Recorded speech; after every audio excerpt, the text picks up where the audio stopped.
the silent hunger. The spaceport city of Aaron 4 was always loud with voices from many worlds. Ships landed every hour, bringing traders, tourists, and tired travelers. But inside a small street cafe near Dock Lane, everything felt calm and warm. Human music played softly, lights glowed like tiny stars, and the smell of food filled the air. Ethan Brooks sat at a corner table with his young daughter Mia. She swung her feet under the table while eating a plate of warm noodles with grilled vegetables. Ethan smiled at her, enjoying this rare quiet moment far away from space travel and duty. Near the door, an alien woman stood silently, half hidden in a long gray cloak. Her skin was pale blue, her eyes large and tired, and her hands shook as she held a small wrapped bundle. She looked around carefully as if afraid someone might follow her. Then she slowly turned toward the exit, trying to leave without being seen. But before leaving, her eyes stopped on Mia's plate. Her gaze was intense, full of hunger and sadness. She stared as if the food was the most beautiful thing she had seen in days. Then she lowered her head quickly, pretending she never looked, and moved toward the door again. Ethan noticed. He had seen hunger before, not the casual kind, but true hunger, the kind that comes from fear, loss, and running for too long. Something inside him whispered that the woman was not only hungry for herself, but for someone she was protecting. He gently stood up and walked toward her. "Excuse me," he said softly, careful not to startle her. The alien woman froze, her shoulders tense as if she expected punishment, not kindness. Ethan pointed to Mia's plate. "You looked like you needed food," he said, voice calm and kind. "I can buy you something if you need it." The woman shook her head fast, almost panicked. "No, please, I do not want trouble," she whispered, her accent broken and fragile. "I only looked. I will leave now." She tried to step away, but Ethan gently blocked the door, not with force but by standing there calmly, offering a moment to speak. "You are not in trouble," he said. "You do not have to leave hungry." Slowly, her cloak shifted, revealing a small child hidden underneath, wrapped tightly and trembling weakly. The child's eyes were dull, tired, and his breathing was slow. He looked even hungrier than she did. Ethan felt a painful twist in his chest. This was not a woman stealing food, this was a mother trying to keep her child alive. "My name is Zara," she finally said in a cracked voice. "My son, he has not eaten real food in 3 days. I thought if I stared long enough, maybe I would remember the taste and give him strength." Her words shook Ethan in a way he did not expect. He knelt down to look at the child gently. "I can help," he said. "If you let me." Zara hesitated, her eyes full of fear. "Humans do not help my kind," she whispered. "We were told humans are dangerous, cruel, violent." Ethan frowned softly. "Who told you that?" "Everyone," she replied quietly. "Where I come from, stories about humans are used to scare children. They say if we ask for help from humans, we disappear." Ethan looked back at Mia, still sitting at the table, watching the scene with innocent curiosity. Humans feared by aliens, yet here stood a mother afraid to ask for food. The galaxy never made sense, he thought. "I don't know your stories," Ethan said, "but my daughter is eating and you should too." He guided her back to the table, slowly, showing no threat. Zara sat down carefully, as if unsure whether this was a trap or a miracle. The child lay against her chest, weak but watching Mia with wide eyes. Ethan ordered meals, warm soup, soft bread, and fruit. It arrived quickly, steaming and fresh. When Zara took her first bite, her hands shook so hard she almost dropped the spoon. She ate like someone who had been starving in silence for months. Her child tasted the food and let out a faint, broken sound, half cry, half relief. Mia smiled, sliding her own plate closer. "You can have some of mine too," she said in a small gentle voice. Zara covered her mouth, tears falling silently. "No one has ever shared food with us," she whispered. "Not since our world burned." Ethan's expression changed, not just sympathy but suspicion. This was not a simple refugee story. Something big and dark was behind it. He sensed there was more danger here than just hunger. Outside, far across the street, metallic shadows moved. 3 armored figures watched the cafe from the rooftops, scanning the crowd. Their eyes glowed red through their helmets. They were searching for someone. Zara felt the presence without turning her head. Her hand tightened around her child. "Please," she whispered to Ethan, voice shaking. "They have found us." Ethan slowly shifted his stance, placing himself between her and the window. His eyes turned sharp, no longer gentle. This woman was not just hungry, she was hunted. And the hunters had just arrived. A meal that changes worlds. Zara held her child close as the shadows outside moved closer to the cafe. Ethan could feel her fear like a weight in the air, heavy and cold. He did not know who was chasing her or why, but he understood one thing clearly. If he let her walk back into the streets, she and her child would not survive. He placed a hand on the table and spoke softly. "Keep eating, act normal," he said. "I'll find out who they are."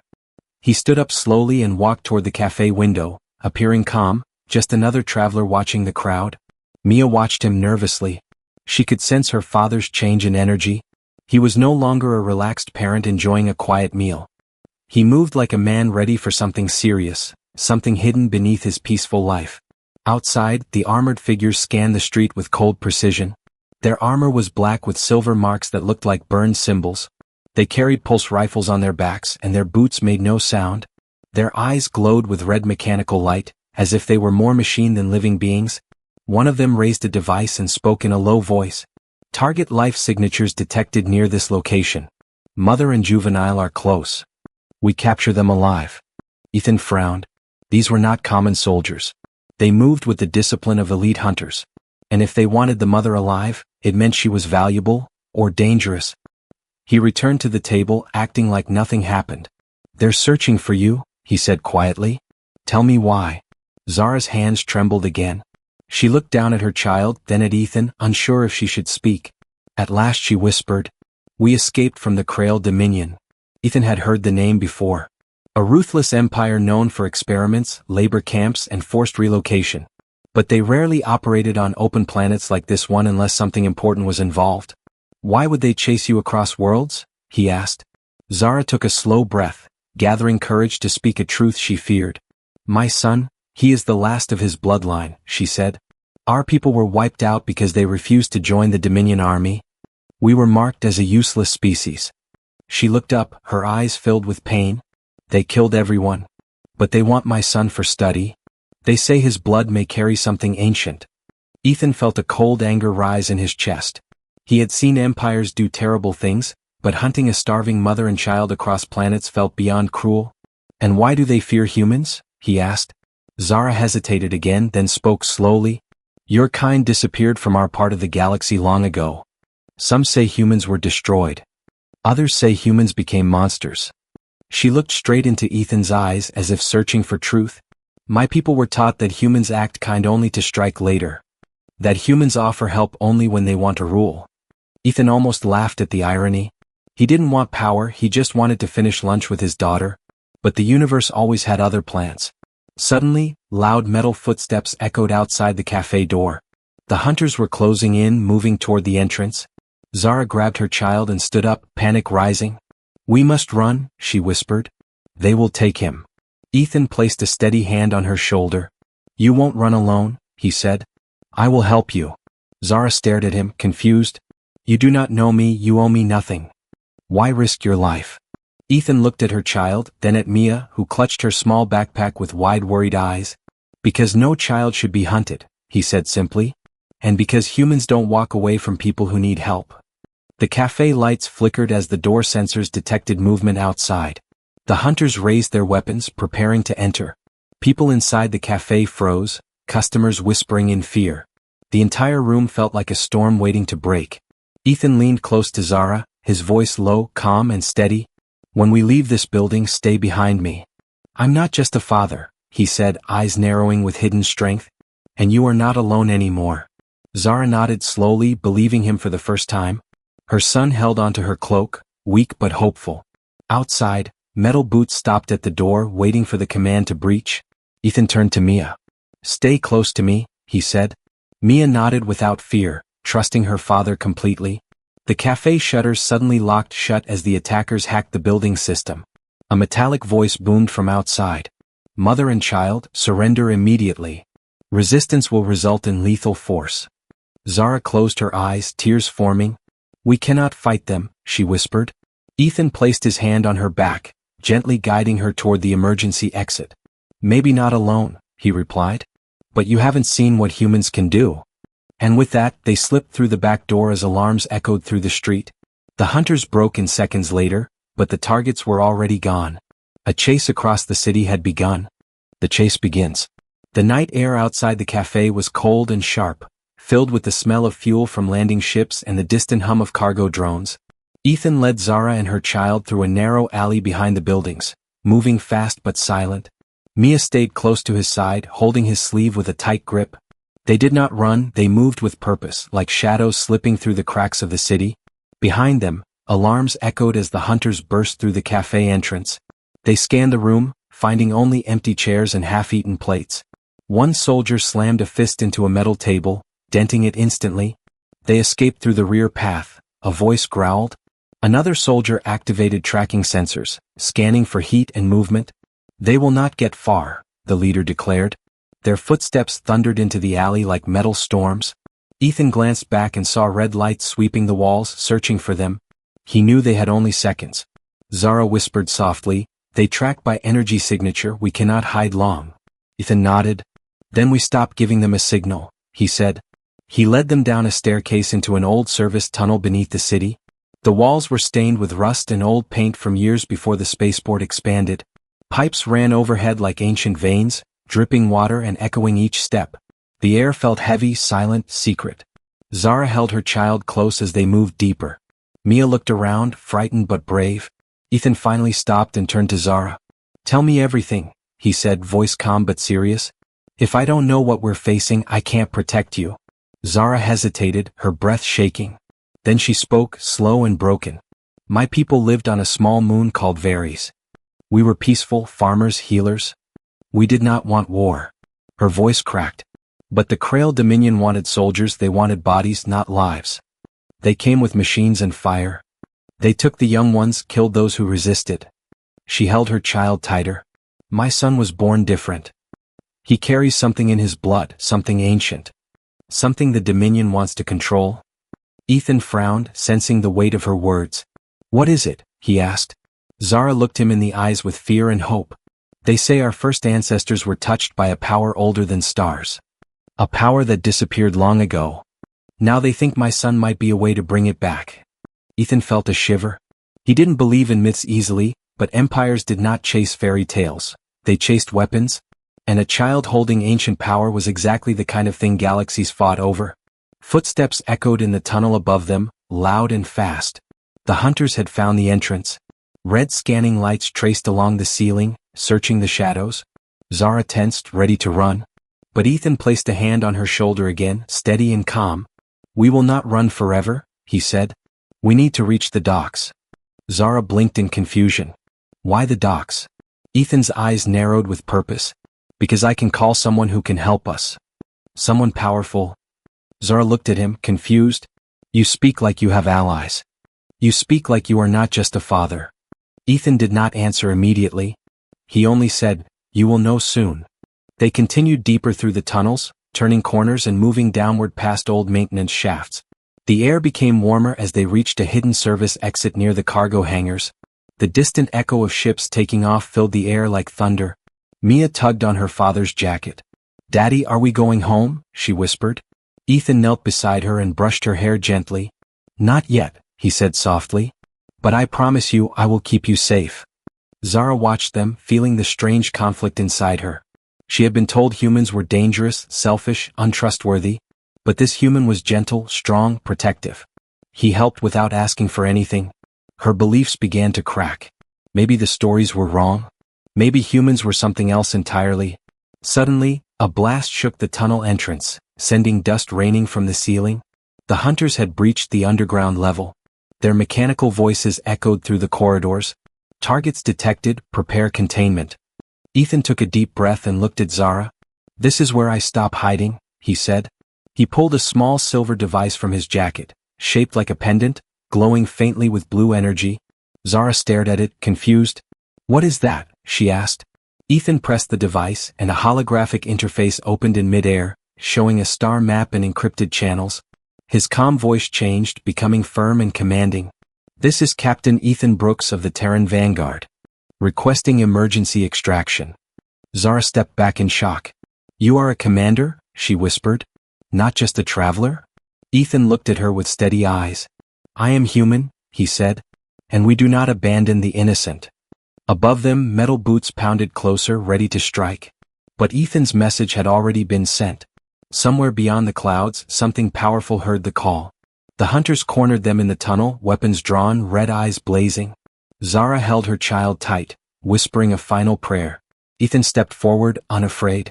A soft rumble shook the sky. The kind of sound that meant a warship was entering orbit. The galaxy had just remembered humanity. He calls the fleet. The ground trembled beneath their feet as distant thunder rolled across the sky. Zara held her son close while staring upward, trying to understand the strange sound.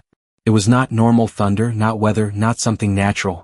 It was the sound of space bending, of engines far stronger than anything she had heard before.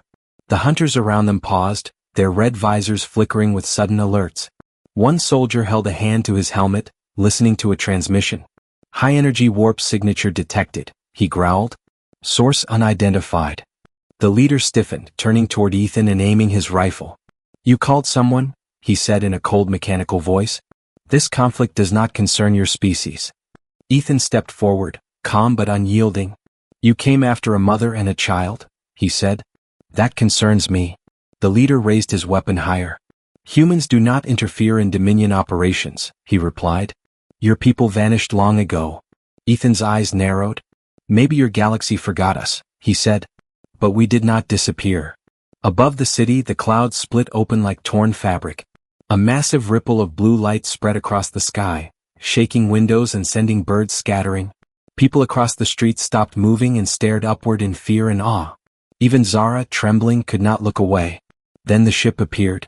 A colossal warship dropped out of warp, dark silver armor glowing with energy lines like molten stars. It stretched across the sky like a floating fortress, its size dwarfing every building below. The hull carried a symbol Zara had never seen before. 2 wings wrapped around a planet, shining white and gold. The civilians gasped and backed away, some falling to their knees. The hunters stepped back in shock, weapons shaking for the first time. This design is unknown, one stammered. No record in Dominion archives. It has power readings beyond Dreadnought class, another whispered. Ethan stood tall, the wind blowing his jacket while the ship hovered above. That, he said quietly, is the Terran Vanguard. A beam of blue light shot down from the warship, forming a shimmering shield around Ethan, Zara, Mia, and the child. The hunters fired instantly, their weapons crackling with red blasts. But the shots hit the shield and dissolved into sparks like rain hitting fire. Nothing could break through. Zara stared in disbelief. You command this ship? She asked, voice shaking. Ethan shook his head slowly. No, he said. I serve it. A deep voice echoed through the comm link in Ethan's pendant. Captain Brooks, extraction confirmed. Standing by for retrieval. Zara's hands shook. You risked all of this, for me, she whispered. Ethan looked at her gently. For your child, he corrected. No child should be hunted. The hunters regrouped, spreading out and preparing to attack again. Their leader shouted. Capture the target now. If the humans intervene, we erase them as well. Ethan turned slowly, placing Mia behind him and facing the armed soldiers. He lifted his pendant again, choosing a different command channel. A low hum filled the air, deeper than thunder, older than war. Zara felt her skin crawl with energy. What are you doing? She asked. Ethan spoke in a calm, controlled tone. Vanguard Command, he said. Authorize surface intervention, non-lethal force. The reply came instantly. Confirmed. The sky exploded with sound. Dozens of smaller human ships shot out from the main vessel, sleek and sharp like falling stars. They dove toward the ground, forming a metal storm around the city. Energy pulses fired downward in waves, disabling enemy weapons and locking their armor in place. One by one, the hunters collapsed to their knees, their suits freezing, their systems shutting down. They struggled to move, but their limbs refused to respond. Unknown tech, one gasped. We cannot counter it. Zara watched with wide, unbelieving eyes. She had seen many armies, many powers, many empires, but nothing moved with such precision, such force, and such restraint. She whispered to Ethan. Your people are more powerful than the story said. Ethan nodded slowly, looking up at the massive ship above. We are powerful, he said. But power means nothing without purpose. Zara lowered her head, overwhelmed. My people thought humans were monsters, she whispered again. But you save lives instead of taking them. Ethan placed a reassuring hand on her shoulder. Humanity has learned from old wars, he said. We do not seek control. We protect those who cannot protect themselves. The shield around them lifted slowly as a transport shuttle descended, ready to bring them aboard the great ship. Zara hesitated at the ramp, looking back at the fallen hunters. "This will not end here," she said softly. "When the Dominion learns you helped us, they will see you as enemies." Ethan looked at the sky, calm and unafraid. "They can see us however they want," he said. "But they will remember one thing." The warship's engines roared, lighting the sky like dawn. "Humanity is back," he whispered. And the galaxy had no idea what that truly meant. Judgment of humanity. The transport shuttle rose from the ground, lifting Ethan, Mia, Zara, and her child into the sky with a soft blue glow. Below them, the city shrank into a patchwork of lights while the captured hunters remained frozen on the streets, unable to move or call for backup. The massive human warship waited above, silent like a sleeping giant, its engines humming with ancient power. Zara held her child tightly, afraid that everything she saw was just a dream. Ethan watched her with calm eyes, knowing her world had changed forever. Mia pressed her face to the shuttle window, amazed by the endless stars and glowing hull of the ship. For her, this was not war, not politics, just another adventure with her father. The shuttle docked inside a wide hangar with bright white lights and rows of armored human soldiers standing in formation. Their armor was silver and blue, clean and advanced, with glowing lines that pulsed like living circuits. When Zara stepped out, she froze, expecting fear, judgment, or hostility. Instead, every soldier lowered their weapons and bowed their heads respectfully. Zara's breath caught in her throat. "They honor refugees," she whispered, shocked. A tall woman stepped forward, her armor decorated with golden edges, showing a higher rank. She saluted Ethan with a firm nod. "Captain Brooks, welcome aboard," she said. "We are prepared for conflict if needed." Ethan shook his head. "No conflict yet," he replied. "We protect them first." The commander looked at Zara and her child with curious eyes, not fear or disgust. "We heard your distress signal," she said gently. "You are safe here." Zara could not speak for a moment. All her life, she had been told humans were demons, creatures that destroyed worlds for pleasure. But here they stood, protecting her like royalty. She knelt slowly, bowing her head. "Thank you," she whispered, tears falling. "You saved what is left of my people." Ethan knelt beside her and lifted her chin gently. "You don't bow to humans," he said softly. "We stand together." The child reached up weakly and touched Ethan's hand. His small voice trembled. "Are we safe now?" he asked. Ethan nodded with warm eyes. "Yes, little one, you are safe now." But peace never lasted long. A loud alarm echoed through the ship's speakers. A hologram appeared in the air, showing dozens of Dominion warships entering orbit, dark and sharp like blades cutting the night. Zara gasped in terror. "They came in a fleet," she whispered. "They will not stop." The commander turned to Ethan, eyes sharp. "Do we fire?" she asked. Ethan shook his head once more, steady and calm. "No," he said. "We give them a choice." A communication link opened, projecting the Dominion leader on screen. His armor was jagged and blood-red, his voice cold like metal. "You took what belongs to us," he growled. "Return the child or your ship will burn." Ethan stepped forward, arms behind his back, voice calm. "The child is not property," he said. "He is alive and he deserves freedom." The Dominion leader slammed a fist against his throne. "Humans always pretend to care," he spat. "Your kind hides behind mercy. But we know what you truly are." Ethan's expression hardened just slightly. "You think mercy is weakness," he said. "But you have never seen mercy backed by power." The human warship turned slowly, aiming its cannons at the enemy fleet. Energy built like a storm ready to break, shaking the air itself. Yet Ethan raised his hand, stopping the crew from firing. "We are not here to destroy you," he said. "We are here to stop you." A long silence filled the space between ships, heavy and sharp. The Dominion fleet hesitated, unsure whether to attack or retreat. They had expected fear, not restraint. They had expected violence, not control. Finally, Ethan spoke one last time, voice strong and unshakable. "If you continue hunting refugees, humanity will stand against you," he said. "And the galaxy will remember what we truly are." The Dominion leader stared, trying to understand the force before him. Then, slowly, his fleet turned away, jumping back into dark space, defeated not by fire, but by will. The humans lowered their weapons, ending the standoff without blood.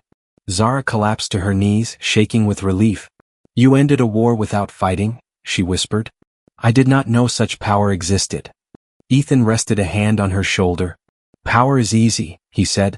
Strength is choosing when not to use it.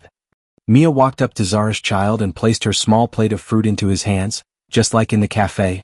He smiled weakly and took a bite, eyes shining for the first time. Zara watched with tears. "This is how peace begins," she whispered. The stars outside glittered like watching eyes. Whispers spread through distant worlds, rumors rising like wind. Humanity has returned. They are kind. They are terrifying. And they are not to be provoked. Because the galaxy finally remembered a truth long forgotten. Humanity protects its own, and anyone they choose to protect.